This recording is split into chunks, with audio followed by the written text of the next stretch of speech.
পরিবেশ মন্ত্রী স্বপ্নুর সুলতানা শান্তনু বাউরি। কি নাম আছে? পরিবেশ মন্ত্রী কি আছে? স্বপ্নুর সুলতানা সন্তু বাউরি। সৌম্যর আসে নাই নাই স্বপ্নুর পরিবেশ মন্ত্রী আসেনি। হ্যাঁ, সন্তু বাউরি। সন্তু এসছে সন্তু এসছে সন্তু বাউরি পরিবেশ মন্ত্রী। সন্তু আয় আমরা মন্ত্রী সাহেবকে দায়িত্ব দিয়ে দেব। আমরা যে গাছ রোপণ করলাম সন্তু কই পছড়া প্রাইমারি স্কুলে, সন্তু আসে সেই গাছের দায়িত্ব আমি পরিবেশ মন্ত্রীকে দিয়ে দেবো। তোমার নাম কি বলো? হ্যাঁ, তো তোমার কি নাম? সন্তু বাউরি। ও, এখানে বাড়ি তো পছড়া? আচ্ছা আচ্ছা। তো গাছ যে আমরা লাগালাম এখানে কয়েকটা, তো ওই গাছগুলোকে তো ঠিকঠাকভাবে যত্ন নিতে হবে তো? যত্ন নেবে তো? ঠিক দায়িত্ব পালন হবে তো নাকি?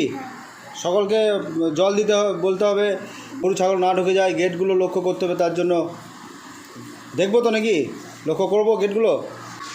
তোমার দায়িত্ব, হ্যাঁ, তুমি করিয়ে নেবে সবাইকে দিয়ে, ঠিক আছে?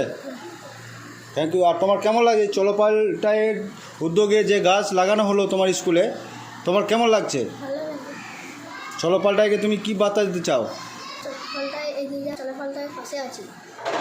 থ্যাংক ইউ, ধন্যবাদ। ঠিক আছে, থ্যাংক ইউ। ঠিক আছে, সবাই দেখবো গাছগুলো, আমরা সবাই যত্ন করবো। ওর একা দায়িত্ব নয়, হ্যাঁ, সকলের দায়িত্ব, ঠিক আছে? সকলেই আমরা গাছগুলো দেখবো। গেট লাগানো সবসময় দেখবো, লক্ষ্য করবো গেট যেন কেউ খুলে ঢুকে যাবো না স্কুলে, হ্যাঁ। গেটটাকে যেই ঢুকবো গেটটাকে আবার লাগিয়ে দেবো, ঠিক আছে? আবার আমি এসে দেখে যাব, ঠিক আছে? চলো, ভালো লাগলো, সবাই পড়াশোনা করো ঠিক মতো।